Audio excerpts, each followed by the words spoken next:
Hey, dog. Hey, how are you? Can you hear me okay? Yeah, I can hear you. Awesome. Hey, do you want me to call you Scaly Nelson? Do I call you SN? What do I call you? Because I You know can call me Scaly. Scaly. Yeah, Okay. it's good to Thank you. meet you. Yeah, same. Thank you so much for coming on. I was just saying to myself, I was like, oh my God, this is the first time I've been nervous to interview someone because, like, you're like a really big deal in the NFT world. And I'm like, I hope I don't fuck this up. Oh, don't worry about it. It's going to be totally chill. Okay, cool. I'm excited to do it. So, Yeah. And it's fun too because you're going to be my first international guest. oh, great, awesome. All right. Well, let's just jump into it then. We've already said our Sure. hellos and stuff. Tell us who you are and what you do. All right. Well, I'm Scaly Nelson, and I've been involved with NFTs now so it's been almost 5 years since early 2018. It's kind of bizarre. Like ever since then, I've just been like, I don't think a day has gone by where I haven't thought about them or done something related to NFTs. During that same time, I still have a regular job, so it's not like I'm full time NFTs. It's like a hobby that's gotten a little bit out of hand, but yeah, it's been crazy to watch what has happened over that 5 year period. Like I never would have thought in a million years that we'd be here today, on a podcast talking about it, which is pretty funny. Yeah, I love that. How did you get into NFTs? Like, how did you fall into this type of hobby? Yeah, so it actually started with a good friend of mine from high school, this guy Douglas. He got into cryptocurrency somehow years ago, like way before I did. I hadn't touched base with him in several years, and then he called me out of the blue and said, "Hey, I'm going to come to Hawaii. Can I visit you?" And I'm like, "Oh yeah, sure." I'm like, "You can stay at my place." He's like, "Oh no, like I can stay at a hotel. Like, what's the nicest hotel near you?" And I was thinking, this guy never had any money. Like, what's he talking about? Nicest hotel?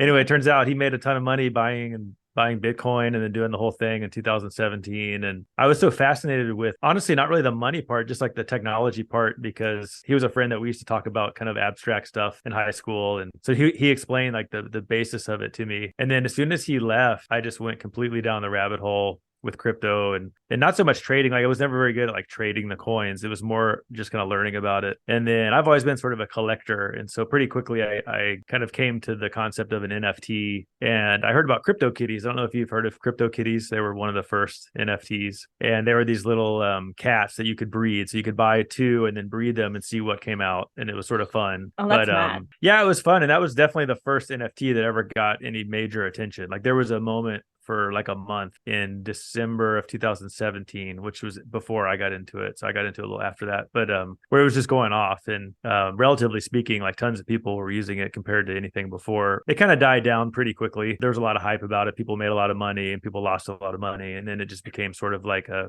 kind of a concept, like a proof of concept. And my kids were kind of into it because they thought it was fun. And that's what kind of made me learn how to get a wallet and how to get Ethereum. It's the first time I bought Ethereum and actually used it. Bitcoin, you would just buy it and then do nothing with it, right? And then it was sort of nonstop after that. But that was definitely the first thing that got me into it. That's so exciting. Yeah, I remember when we connected, I was going into the NFT world, which eventually just kind of like subsided because we'll get into it, but like the NFT Sure. space kind of went a bit weird for a while.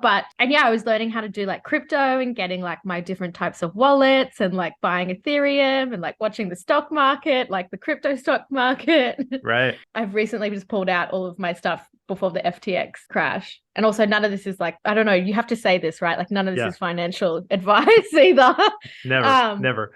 Yeah. But like I was very lucky. Like I only put like maybe like a few grand in and I made $600 and I was like really stoked with it. But yeah, the whole NFT space, it just like people get so confused, I feel, and they're like, what is an NFT? Like, I don't understand how it works. So as someone who understands NFTs, can you give like a really layman's terms of what an NFT is? Sure. So basically, NFT stands for non-fungible token. And so the opposite of that is a fungible token. Fungible is like a dollar bill. Like it doesn't matter. Like if I have a dollar and you have a dollar and we trade them, they're still worth the same. There's no reason one's better than the other. They're fungible. So a non-fungible token is a token that's kind of unique, meaning no two are the same, basically. And so that's where the term comes from. But really what it is, a way to collect digital art. It really kind of focuses, I mean, you can do other things with it, but I think to back up, so if you have a digital artist and they're creating digital art and they're sharing it online, like how could you sell that? You can't really sell it, right? Because everyone can just copy it. They can right click, save it, and have it for free. You could buy like a signed print, right? But then that's not digital. And so blockchain technology basically made it possible to show, hey, I'm only going to make 30 of these. and all 30 will be accounted for on the blockchain,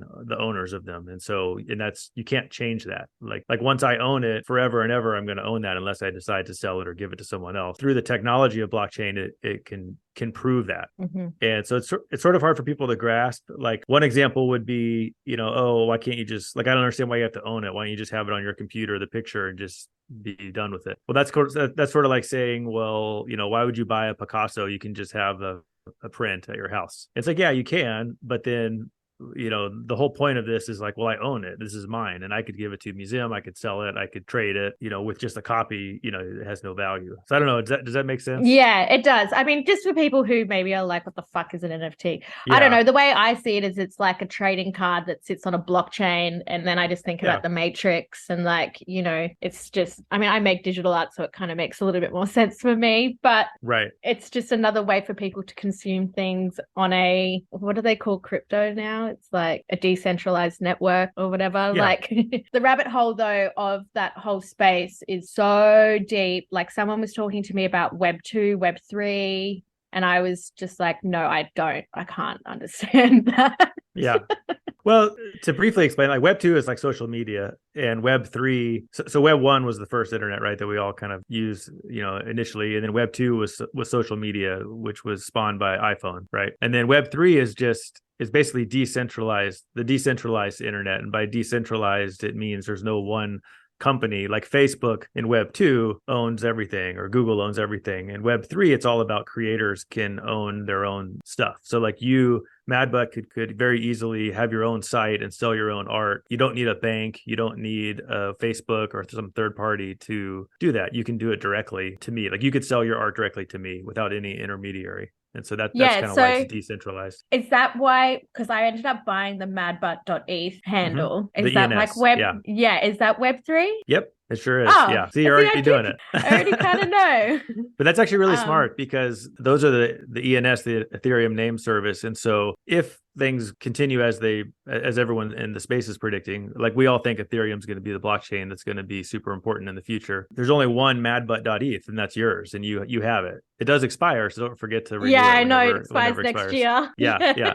But you'll have the right to renew it before anyone else. And so, people bought like Pepsi.eth and, whatever. Then they started buying numbers. Like more recently, people were buying 1.eth and 10.eth and 30.eth. And those are going for like 100.eth would go for like close to $1 million now.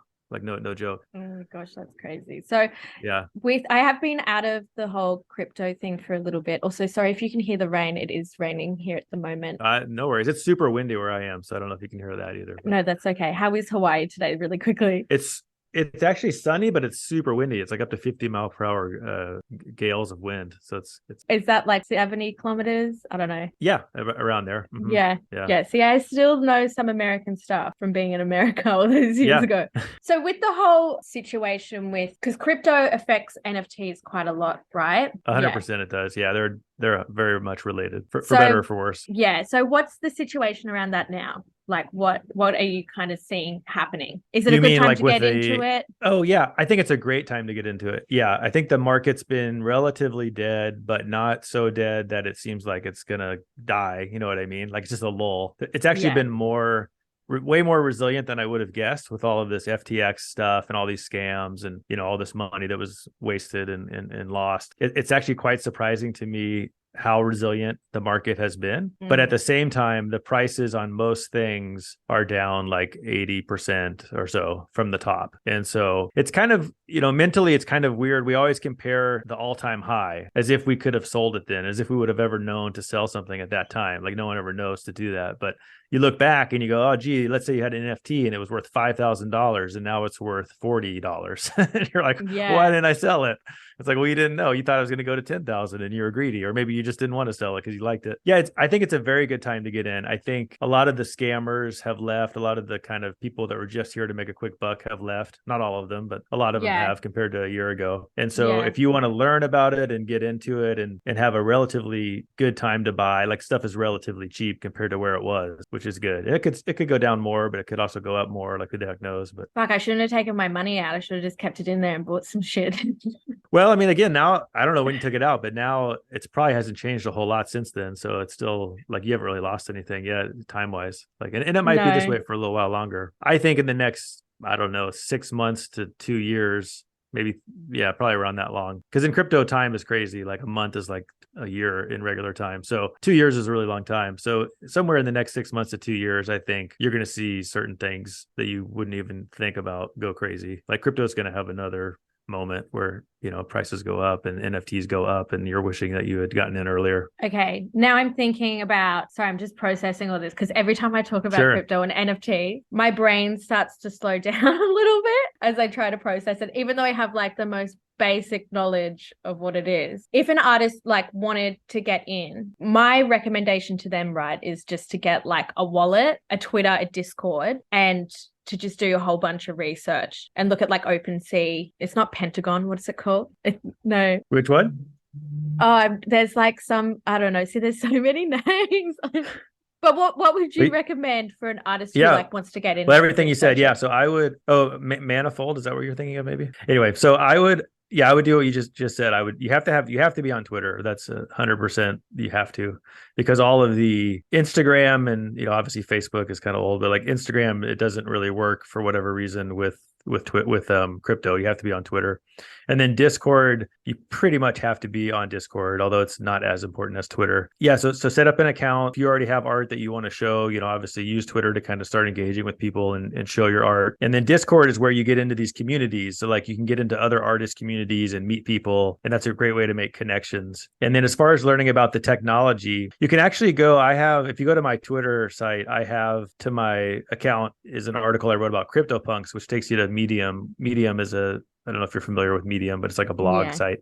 I've read it. And I read it. I have another. Yeah. So I have another one on there about how to begin as a collector with NFTs or an artist. And so it just kind of shows the basics. So I would recommend reading that, and it'll kind of explain everything in more detail. But you basically want to get a MetaMask wallet, which is a crypto wallet. And then that will allow you to interact with these sites. So Web3 is sort of like when you go to a site, you click a button to connect your wallet. And what that does is it allows you to kind of interact with these sites. So for example, let's say you had a thing where I had to own a Madbutt piece to be able to get your next piece, right? And so you connect to the site and then it looks on your wallet, it says, okay, you own one of these. Now you can mint this new one.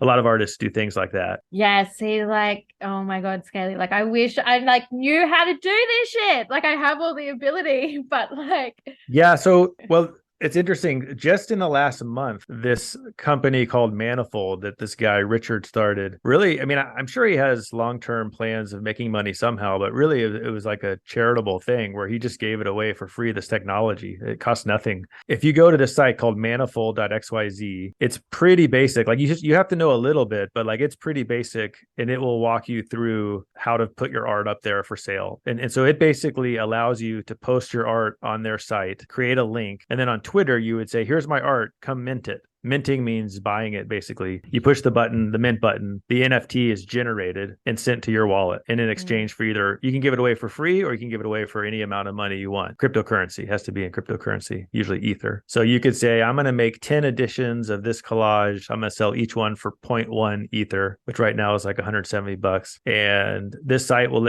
if you get used to using the site and like read the manual and how to do it, it's pretty good at explaining how to use it. That might take an hour or two to figure all that out. But once you have it down, to launch a project literally takes 5 minutes, maybe 10 minutes. It's super easy. And that didn't exist a few months ago. You had to use OpenSea. And can I be honest? I don't really like OpenSea. No, yeah, a lot of people don't. And it's especially not very good for artists. And so the cool thing about the Manifold site is it kind of allows you to customize your own site. So it kind of seems like it's yours. And it's on the Manifold, like it'll be like manifold dot whatever, but their whole thing is they want it to truly be like a decentralized thing where it really seems like they're just giving you the tools to make your own site. And it's not like OpenSea where it's very clearly like OpenSea seems very much like Web 2, like a a Facebook or something else, right? Yeah, and it's oversaturated, and I mean, I know you guys were really successful on it, and I love that, and maybe that's partly jealousy on me, but it just seems like a bit of a, like, if you don't have excellent marketing, you're not going to excel on it. That's how I felt anyway. Yeah, and that is the biggest barrier, I think, for an artist is, so this company Manifold allows you to have the tools to do the art, but they don't help you promote it. And so you really have to self-promote. And the only way to do that is on Twitter, really, initially, and Discord. Like I was saying, like you have to kind of meet people and get to know other people, and then you can share your art. But as you know, as an artist, you could have the best art in the world, but that doesn't mean it's going to be popular, right? Because people have to see it. Yeah. Just so that I can understand this, did you have anything to do with the punks? I had nothing to do with the creation of it. It was actually just created by two people, but I was just a fan kind of earlier than most, happened to kind of stumble across it, and then was part of that community early on. So the very first people to get into punks claimed them for free, like they were given away for free, and that was back in 2017. And I actually didn't get involved with them until, I remember it was New Year's Eve 2019, so like basically the beginning of 2020. But luckily that was still when like very few people had heard about them. They weren't worth anything. They were worth like $50 each, and there were maybe 100 people in the Discord talking about them at most. And so I just happened to get in at that time, and I met a bunch of people that way, and that was by far the best experience I had, getting to meet all those people, because so many people that were there then ended up doing tons of cool stuff, like starting all these projects, and just like I could go through 30 different people, and they've all had like amazing resumes, and they're the people like building the space, and they all kind of, not all of them, but a lot of them started in that CryptoPunks kind of community, which was really cool. Oh, that's so lovely. Yeah, the community in Australia is a little bit different. Definitely not as big as like America or Europe. We don't really have many conferences, I don't think. It might have changed now, but since last year, like I kind of just dropped out of it, because I would go onto these like Twitter lives and like listen to all these people talk, and they'd say all this stuff about meetups and stuff, and I would feel so disconnected, because I'd just be like, I want to be a part of that, or like I want to go to NFT and NYC, like, Yeah, but the cool thing is, I mean, I'm on an island as well, so I mean, and I don't get to travel that much, and so it is fun. I went to New York a little over a year ago for the conference, and that was fun. But honestly, it's not that important. I mean, so much of this can be done online that it is actually pretty cool that you could be all over the world. And like I have really good friends that I've never met that are all over the world, that I feel like I'm closer to them than a lot of my in real life friends, which is pretty hilarious. You're just like, I'm talking to my internet friends, leave me alone. Yeah. Clara calls them my NFT friends.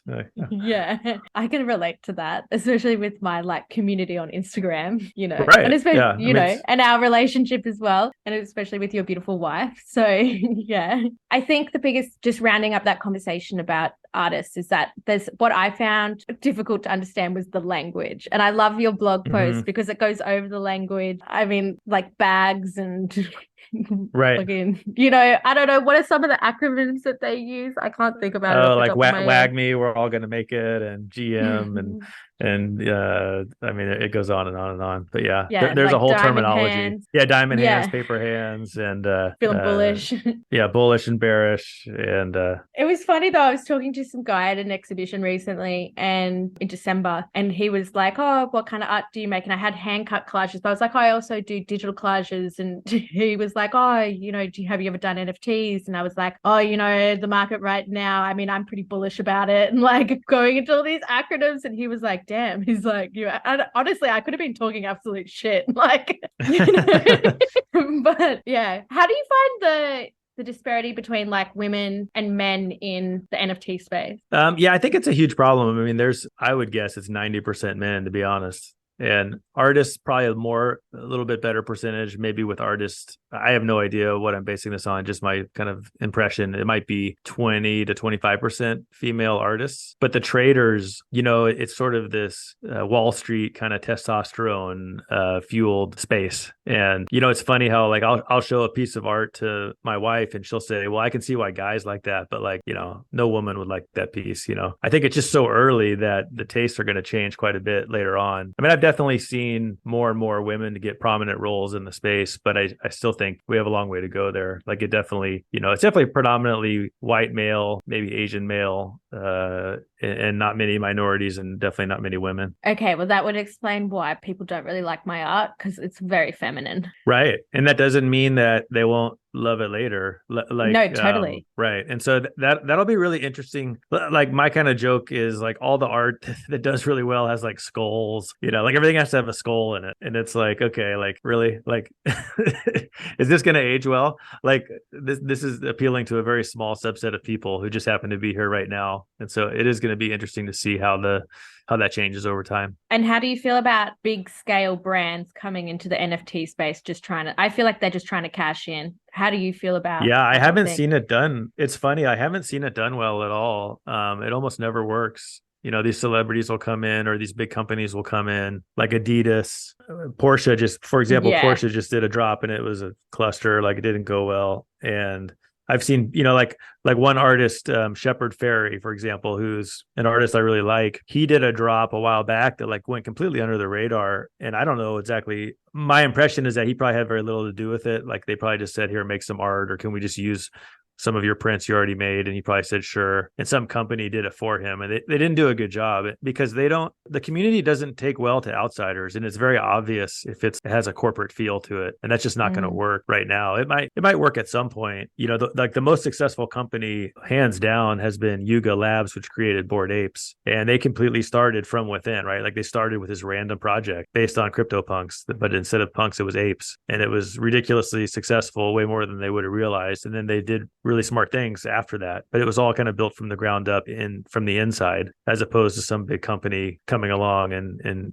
kind of taking over, which hasn't happened yet. Yeah, actually, I went on a date with a guy and I brought up that I was going to talk to you about NFTs, and he brought up Bored Apes, and he said, oh, there's some like rumor going around that it was like a racist joke or something. There's this guy, Pauly, who's kind of a clown, and he is basically banking on this conspiracy theory, and he won't shut up about it on Twitter. And in my opinion, it's just a bunch of BS. I mean, and people that know the founders of Bored Apes, I've never met them personally, but people I know have, and they all say like they seem like really solid people. Like there's nothing to it basically, but that's like the conspiracy theory. Somebody found these stupid images of some Nazi logo that kind of looks similar to the Bored Ape logo, but then you can find like 1,000 other logos that look like it too. So like there's nothing to it, And even still, like why would they do, like it doesn't even make any sense. Yeah. Like it's silly. But yeah, it's definitely out there. Some people believe it. No, that's okay. I thought I'd bring it up because I was like, yes. Yeah, no, it's worth bringing up. It's not it's not a nothing. I mean,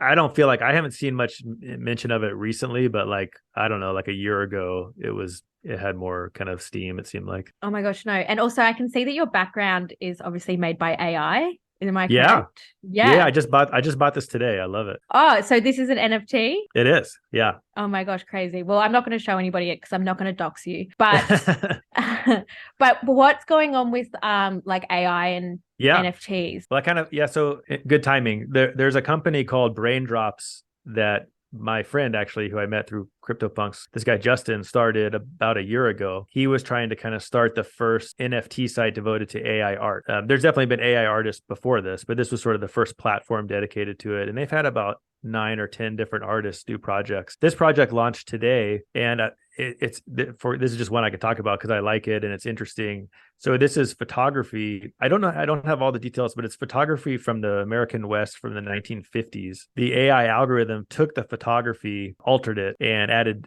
captions to it as well. And so like for example, the one in my background, at first glance, it kind of looks like a 1950s, like Southern California or maybe even Las Vegas intersection. And you see like street lights and you see marquees and stuff and like hotel signs. But then when you look closer, it's very weird. Like it looks like kind of alien and like everything's backwards. And then the lettering on the signs doesn't make any sense. It's not spelling words. I thought it was Russian at first. Yeah. I don't know much about the process of how he did this, but it's generative in the sense that he takes an algorithm and he feeds this data into the algorithm, and then the artist curates what comes out. And then he ended up making 500 different ones. They're all kind of different yet similar, if that makes sense. This collection has 500 total, and so it was released today. You could buy them today, and it sold out instantly, basically. So this was a cool project. There's a lot going on with AI art. A lot of it kind of looks the same. I feel like anyone can just get these algorithms and spit out stuff. you have to kind of do more than that. And there's a Yeah. few artists that really started doing this stuff a long time ago that are, way before NFTs. There's been some stuff, but even since the NFT movement started, there's a few artists that have been doing this for a while. One guy is named Pinder Van Armen. He collected CryptoPunks early on, and he trains these robots with a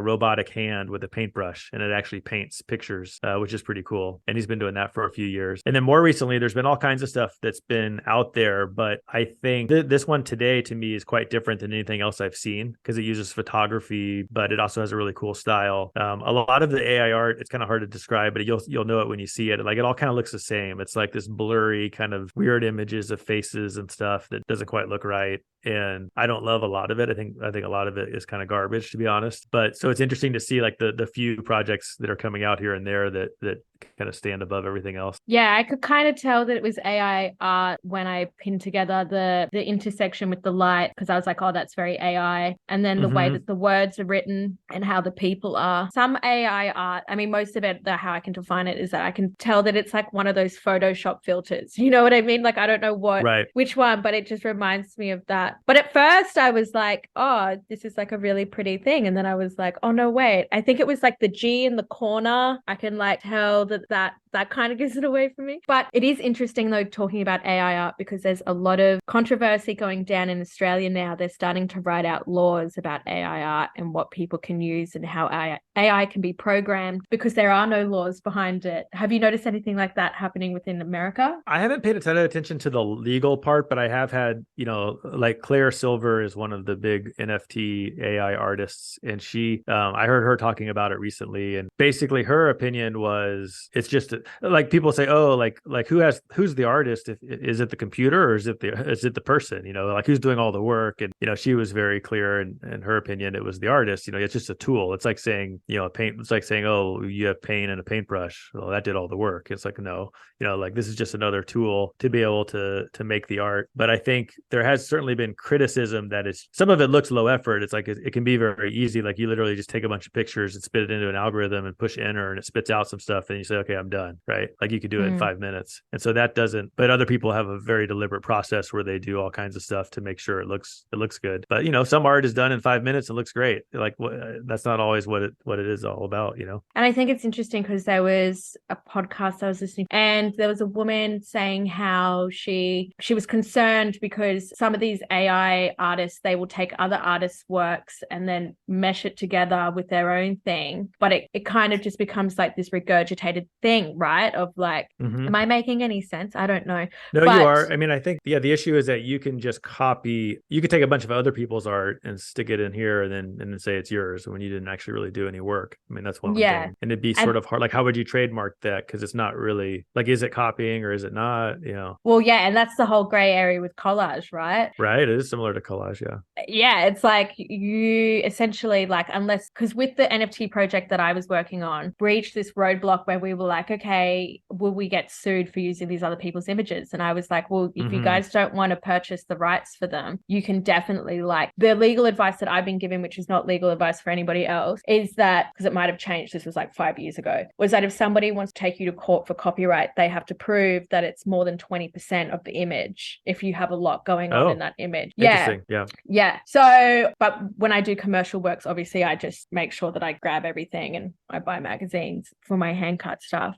But yeah, it just brought up this really like interesting thought in my mind. And I'm very excited to see how AI, I guess, changes the space for digital art and also kind of solidifies digital art a little bit better, makes it more interesting for more people. I think it will, because it fits perfectly with NFT technology, right? Like how could you buy and sell AI art, without it? I mean, you could, but this is going to really help it catch on, I think. Which is good. I think they'll both kind of benefit from each other. And as far as what you were saying about the legality of it, so are you familiar with the CC0? What CC0 is? No, enlighten me. So that's been a big thing in the NFT space. It's called Creative Commons. I don't know what the zero is exactly, but I guess it means zero, right? So what it's saying is when you're an artist, you can declare something CC0, and what that means is you're giving away all rights to it, which basically means anyone can use it for any purpose forever. Like you as the artist have no more say over it. So for example, the project we did, Aliens, it's a CC0 project. And what that means is, like, if you wanted to make a collage of 10 aliens, go for it. Like we not only can't do anything about it, we want you to. The thought being, it sort of helps the network effects of your project because you're allowing people to make derivatives and you're supporting that. And you're certainly never going to be able to sue anyone. It's impossible to sue once you've declared something CC0. And it'd be great, for example, for collage artists.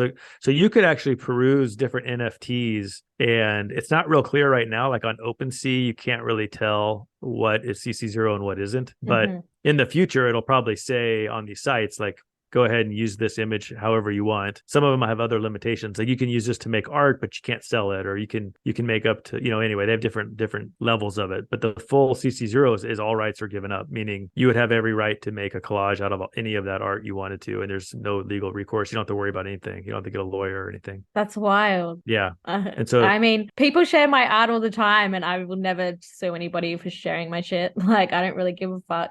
Like, unless it's like Adidas or like Nike who was like using it, then I'm like, give me money. Right. So if it's just an everyday Joe who just wants to put on their blog, then like go for it. I don't mind. Just credit me. So like on the counter example, I know I can't say too much because it's still a sensitive topic, but there's someone I know who's an artist who's involved in a thing where a big company basically stole the art. It's pretty obvious. And so then it's like, okay, well, like we're all about CC0 and all that, but also at the same time, if you're an artist and you did not give away the rights, and then some big companies is just taking your art and using it, that's not okay, right? And so you have to still be able to enforce. It can't always be like, oh, love and peace and go ahead and do everything all the time. Like you have to be able to make your living as an artist. And so you have to kind of be careful about what you want to give away and what you don't. Like if you have a brand or a logo or an icon that's like your thing, you don't want Nike stealing it, right? Yeah, totally. Yeah, that would be my other advice for artists is just do like what you're doing, like do podcasts, get online, do Twitter Spaces. I don't know if people know what that is, but you can just get on and just start talking and have people up on your stage and other people can listen. It's just, and you can have 5 people, you can have 10 people, like who cares? Like you're still doing it, start slow. And then, then you might have 20 the next time or 30. Yeah. It was crazy. Yesterday, I did a Twitter Spaces with a guy just randomly, and we ended up having 500 listeners, which is crazy. Dude, that's huge for a Twitter space. I know. And at the time, it was like 100 something. I didn't really see it. But then, I recorded it so they can listen to it afterwards. And by the next day, I saw like 500 people had listened to it. So that was cool. Like, it's kind of crazy if you think about a room full of 500 people. Yeah, that's wild. I gave a presentation last year in person to like 60 people, and I was like having panic attacks. I can't imagine having 500 people. Well, yeah, I wouldn't want to think about it. Yeah, that's like I was at a festival on the weekend, and it said that there was like 20,000 people at this festival, and obviously I have like 26,000 followers on Instagram, and I was looking at these people in this like crowd, and I was like, wow, that's like accumulative to like the amount of people who follow me. Obviously, there's going to be some bots and stuff, but it was still like when you put it in perspective. Yeah, when you put it that way, it really makes it seem different, doesn't it? Yeah. Well, yeah. So I want to talk about your project, Alien. Did I say it right? Because it's got an 8. Yeah, Aliens. Yeah, you can just say Aliens. Yeah. It has an 8, so it's 8 LIENS. We started that. When did we do it? It was about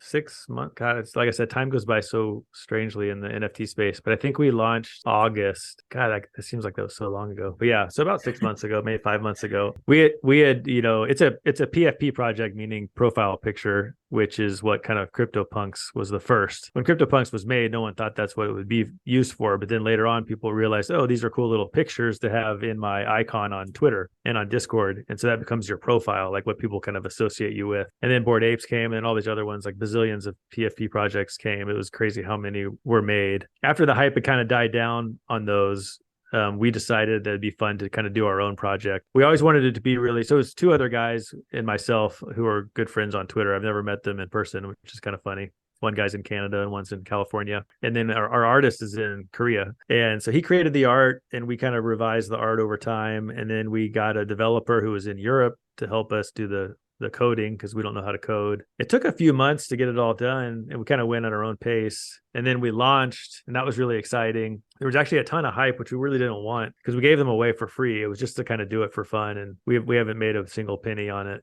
on the project. And we spent a little bit, although most people did the work for free. And so we reached out to a bunch of like guest artists that were kind of big artists in the space that we admired, and some up and coming artists, some kind of established artists. And we had them do like a special 1 of 1 alien. So there's 10,000 total, and they're all these different traits and stuff, and kind of random combinations. But then there's 16 one-of-ones that were each done like a hand-drawn alien done by an artist that we asked to do it. And they did it basically for free. We gave them some aliens as payment, but they basically did it for free. And it launched. There was a big price spike and then a big price dump, which happens a lot with these projects, which you really can't control. And so that part kind of sucked, to be honest, because as a co-creator, then people get mad, right? Because some people lost money. If price goes down, people lose money, right? Even though we gave them away for free, somebody bought it and then later sold it and lost money, and then they're mad, So it's like you have to kind of get over that as an artist, like whatever. Like my job wasn't to make you money; it was just to do this project, which I gave to you for free. But since all that kind of died down, now we have like a really solid community of people that are just like just kind of involved with the project for fun. There's a Discord and people go in there, and there's a Twitter, although the Twitter hasn't been super active. And we're working on our second phase, which is about to come out. Like it could come out next week, hopefully. We'll see. And that phase is kind of related to different artists doing different what we call drops, like a release of a picture or it could be anything, but a piece of art. It's kind of complicated. I don't need to get into all the details, but basically it's been really fun to kind of be on the other side. It's not always fun. Sometimes it actually kind of sucks, but it's been a really good experience because when you're just a collector, it's so easy to like criticize. And now I kind of realize what it's like to be on the other end, to be a creator and to put it out there and to have people criticize it and either love it or hate it. You got to have thick skin. Yep.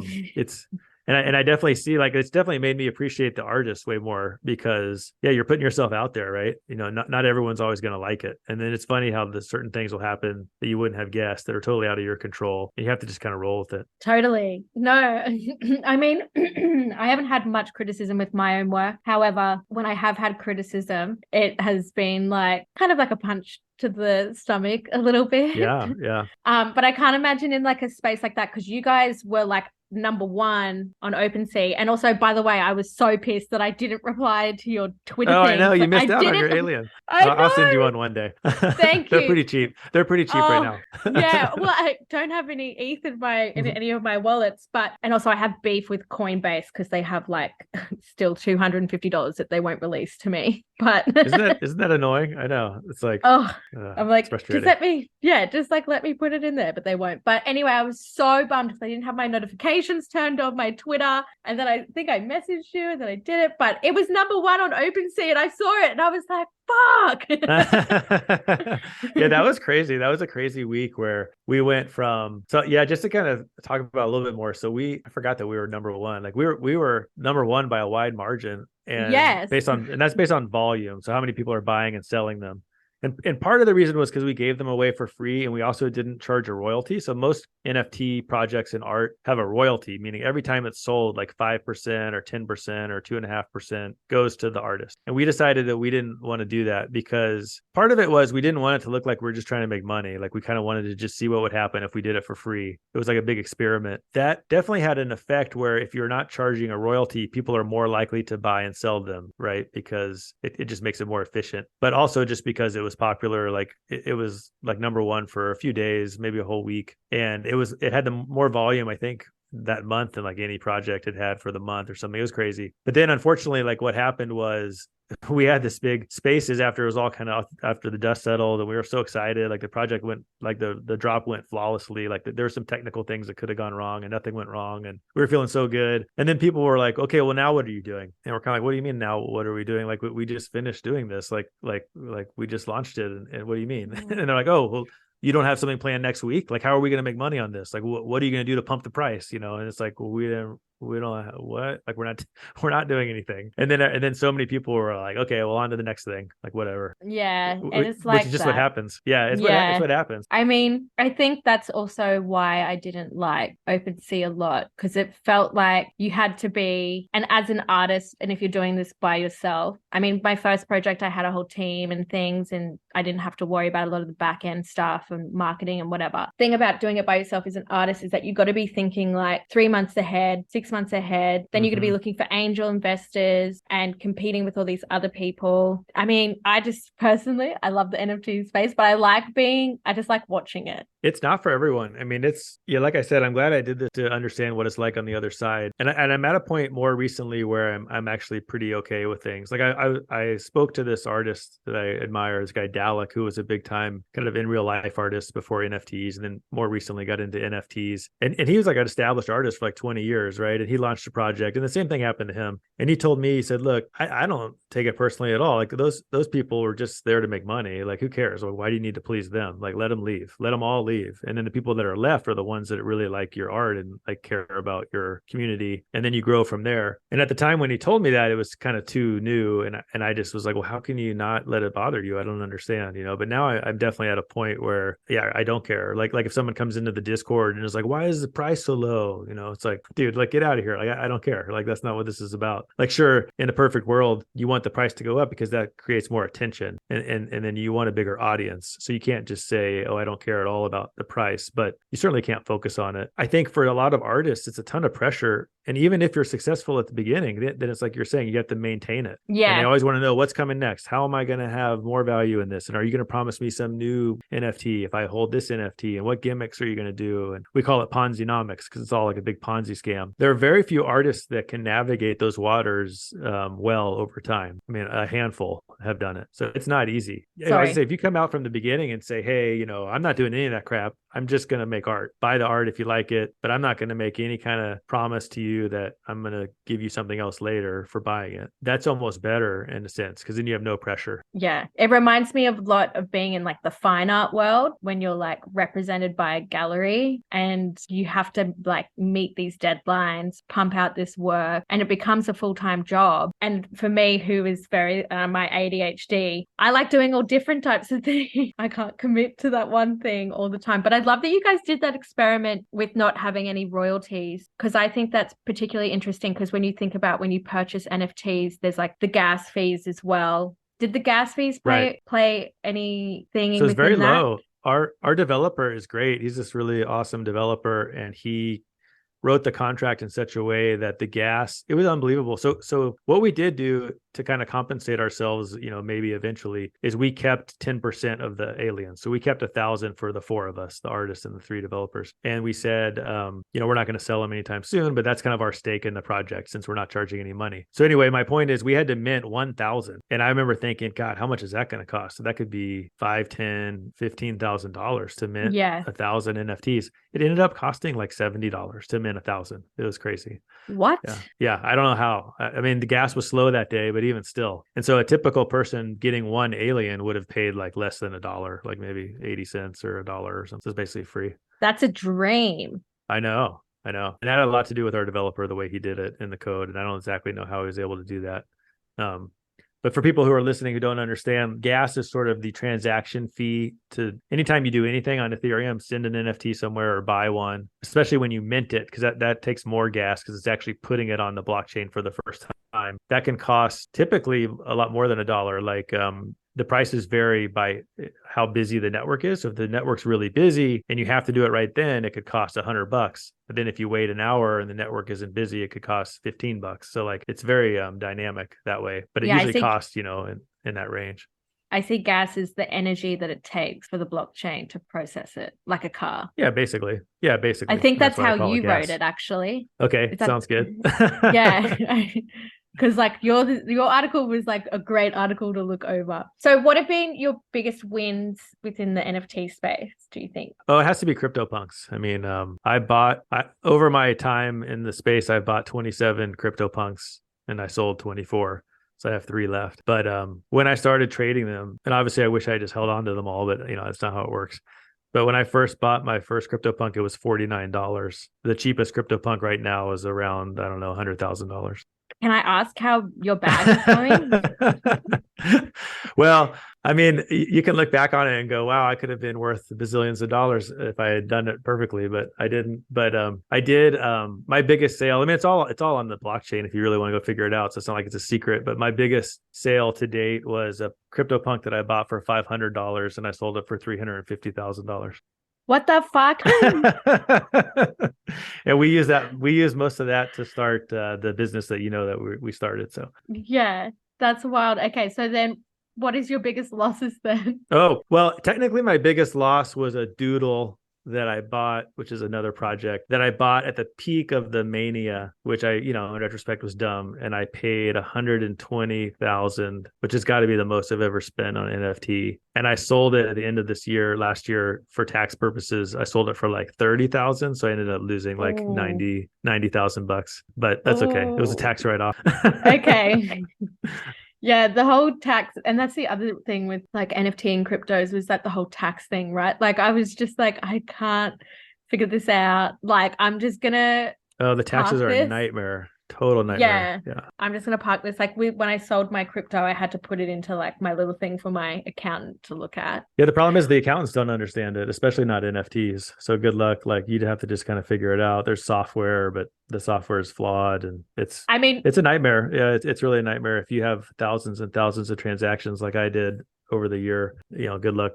You just do your best. You use software and you go through each transaction and try to make sense out of it. But like it's impossible to be perfect on it. Okay, so to finish this up then, what is some advice that you have for like traders, creators, artists, or people who like, I don't know, just like general things? Yeah. I mean, it depends on what you're looking to do, but I think the most rewarding and most helpful thing for me was to find a group of friends, and it's online, right? Because if you look next to you at like a party, like no one at the party gives a shit about NFTs, right? Like you have to kind of reach globally. So I, have people all over the world that I met through Twitter, and I'm in a small chat with about 10 people that I've been in for over 2 years now. These are people that I've seen like get married, have babies. We've collectively like pooled together like tons of money just based on trust. That's a separate issue. Like you got to make sure you trust someone. Don't just give away your money. But my point is like I've met really good friends. And so that way, like I can go in there and say, like we've even had like mental health discussions, right? Like, hey, I'm feeling like this space is getting to me. Like I'm feeling super anxious. Like, and they'll say like, hey, like just turn off your phone for a week. This will all still be here. Or like if you lose money, like when you lose money, it sucks, right? And it can make you feel like you're an idiot. And it's really important to have friends that way that kind of soften the blow of your losses and magnify the wins, right? Because who else are you really going to share this with? People next to you don't really understand it, and so it's super important to have like a group of people that you can share all this stuff with and learn from. I love that. That's so nice. Oh, community. And I love that community, yeah, I love that men are talking about their mental health in this space too. Yeah, we do. I mean, all of us, sadly enough, I've seen multiple people suffer from depression, whether it be like a major crisis or just like a week where they're really down. Almost all of us have had that over the last year or two, and not only, of course, we've had it, but we've been open about it. We're okay talking about it, and it helps. Helps to talk about it. Well, yeah, even the Luna crash and the FTX crash. Yeah, I mean, a friend all that of mine kind of stuff in that group, I think he lost a lot of money on the Luna, and we were really worried about him, and he came back eventually doing okay, but. Yeah, I mean, that was one example. Like it's not always fun, and it's real money, and it can be, there's a lot of crap that happens that isn't good, scams, and people steal stuff. You can get hacked and all those other things. Yeah, write down your MetaMask password somewhere safe, not on your computer. No, don't ever take a picture of it. Yeah. No, do not. Thank you so much for coming on, Scaly. It was my pleasure. It's great to talk to you and great to finally meet in person. Yeah, no worries. If you liked this episode, you can share, rate on your listening app, or follow me on Instagram. This episode was produced, recorded, and edited in Menjin, Brisbane. 1-800-Madbutt would like to pay respect to elders past, present, and emerging. Thank you.